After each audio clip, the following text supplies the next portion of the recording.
The heater always comes on during silent reflection. It used to be noisier.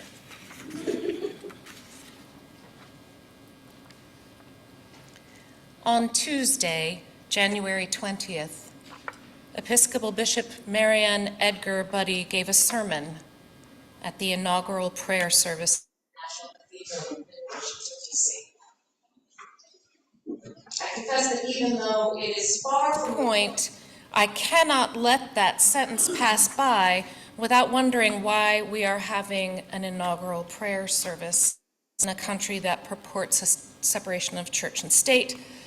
But this being the least of my concerns in the moment, I will set it aside. That was hard.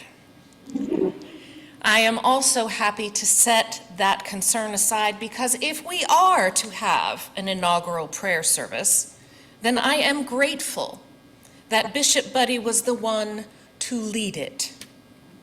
For those of you who may not know, the Washington Cathedral has historically been the site of innumerable services of all kinds for national leadership, including 10 previous inaugural prayer services for presidents of both parties. The cathedral is also the final resting place for former President Woodrow Wilson. You will recognize the building in episodes of The West Wing and virtually any other fictional representation of the Washington power elite at church. Bishop Buddy offered the cathedral as the site for this service and began planning it long before Election Day. Her sermon, available on YouTube and presented in summary in a plethora of news stories, features a plea to the newly elected president to use the tremendous power of the office that he now inhabits with mercy for those who are living in fear, such as those in the LGBTQ+ community and immigrants to the United States. She said, in reference to the shooting incident, I believe, "You have felt the providential hand of a loving God. In the name of our God, I ask you to have mercy upon the people in our country who are scared now." The bishop's sermon and her delivery of it are well worth the modest 15 minutes of YouTube time. The New York Times described Bishop Buddy's plea as a moment of sudden intimacy in which the Canterbury pulpit confronted the bully pulpit on the greatest possible national stage.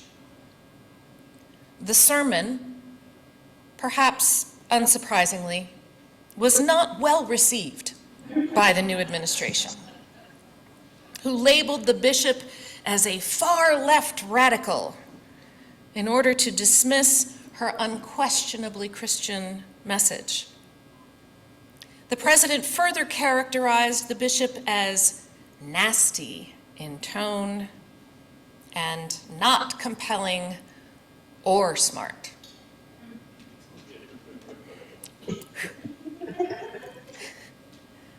I'm exercising so much restraint right now.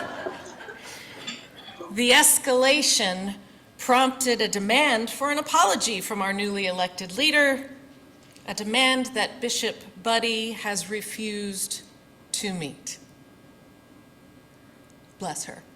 In case you are wondering, Bishop Buddy's most recent book, titled How We Learn to Be Brave, is temporarily out of stock pretty much everywhere. This gives me great hope. I raise this event for your consideration this morning for so many reasons. Bishop Buddy's sermon, in which she also highlighted the themes of humility, dignity, and honesty as fundamental pillars of unity, is a master class in speaking truth to power. She had an opportunity to question the vicious turn that both our politics and current policy have taken, and she inhabited that opportunity with the very themes she spoke on. But the bishop avoided the tempting crutches of vitriol, sarcasm, outrage, or even the simple tool of volume. The bishop claimed her opportunity with her fundamental sacred values and the primacy of mercy in her Christianity in a way that deflates the cartoonish toxic masculinity with a gentleness that is spellbinding. And in that intimate moment of revelation, Bishop Buddy raises the values that we, Unitarian Universalists, hold as fundamental to our understanding of living with love at the center in this world today, now.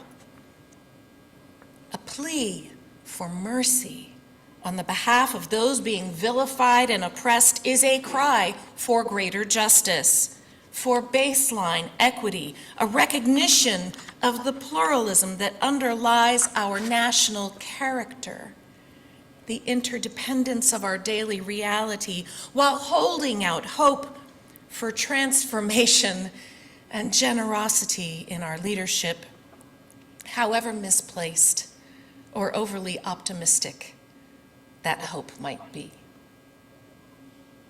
There is so much that we as a denomination share with this version of Christianity, one that focuses on the teachings and actions of Jesus of Nazareth, whoever he might have been, whatever might have happened after he died. And I raise that overlap with our heritage because it is easy in frightening times to believe that we are alone. It is tempting to sense that everyone around us has descended into a kind of madness. Our brains, always on the lookout for danger, kick into high gear and define our circles of trust in ever tighter measure. But dear ones, we are not alone. We are not alone in our political convictions, and we are definitely not alone in our understanding about the way that human beings ought to treat one another. We are not alone in the desire to serve and protect the vulnerable amongst us. The donations of supplies and money that continue to arrive for the warming center speak loudly that we are not the only ones who believe in the worth and dignity of those on the margins.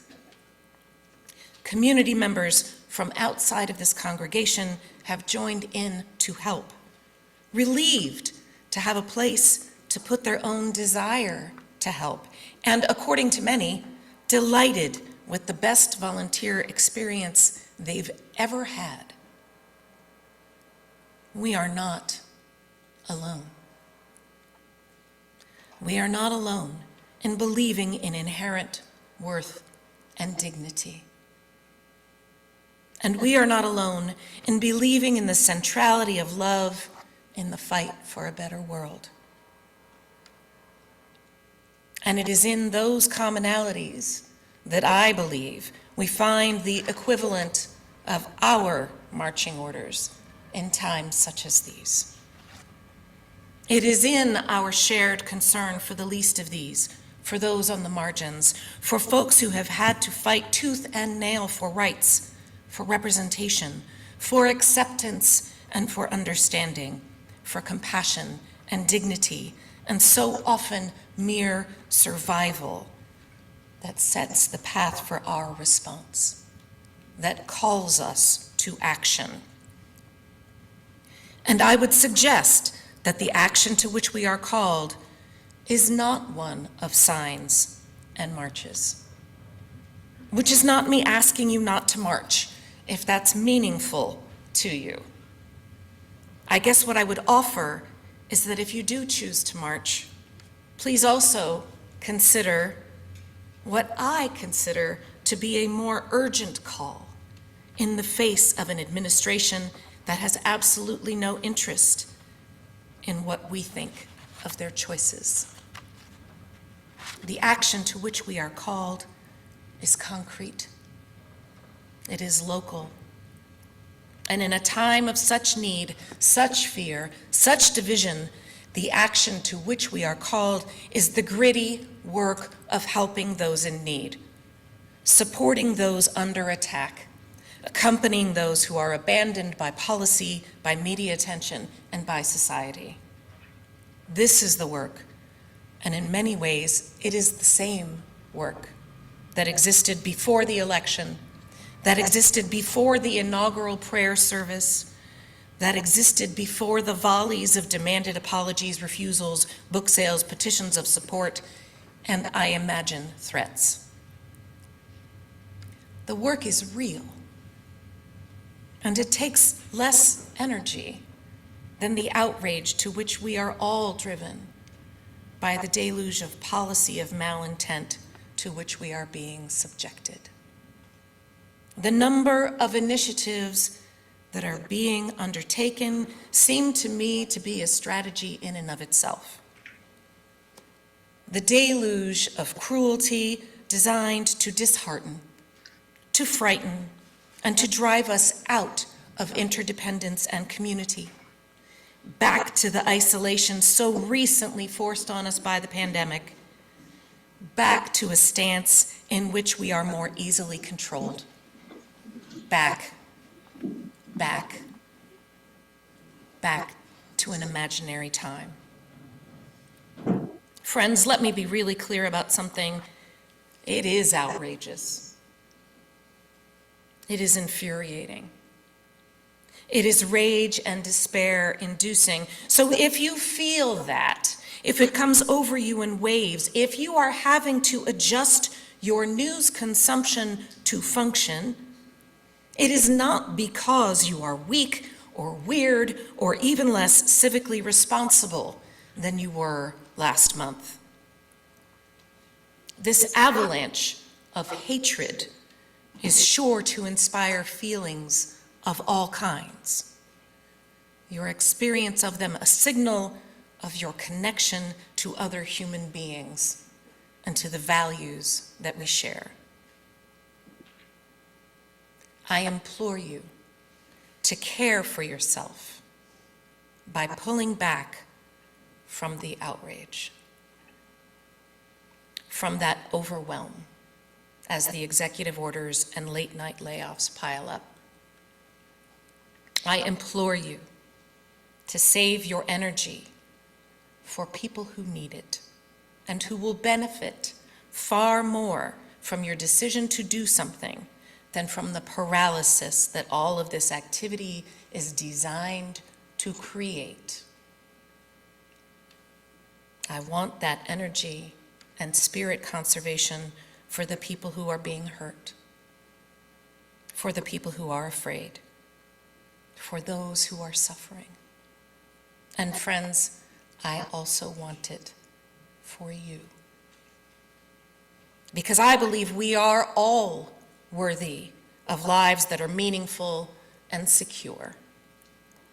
I believe we are born with that worthiness, not just a right to a hard-scrabble existence, not just a right to be alive, but worthiness.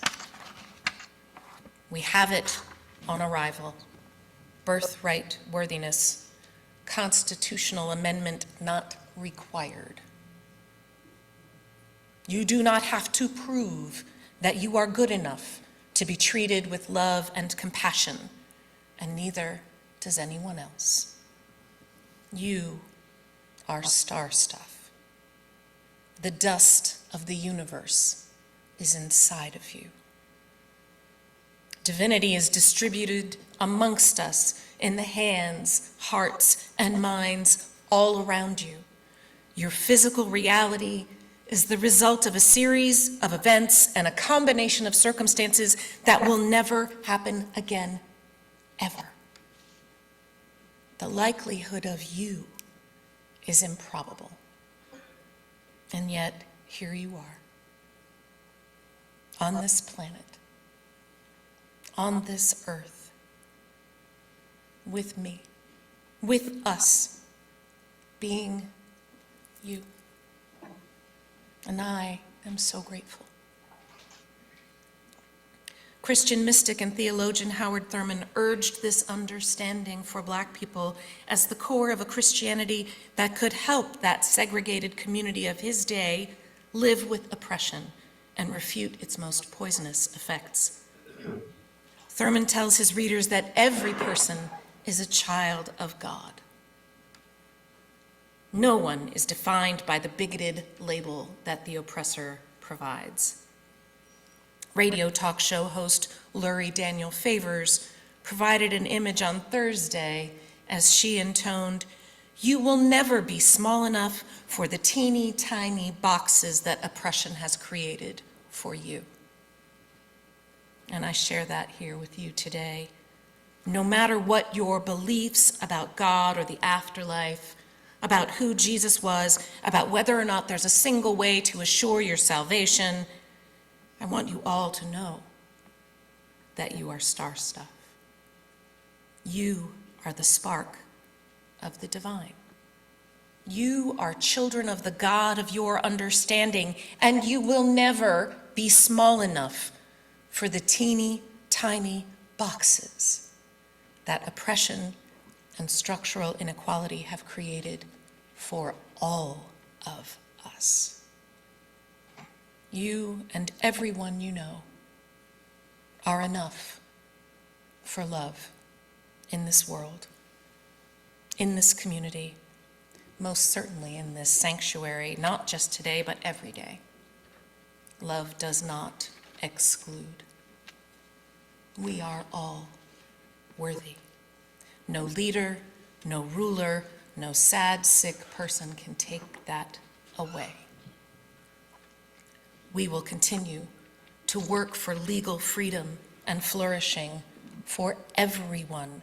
But know, dear ones, here in the holy heart of all we hold sacred, you are free.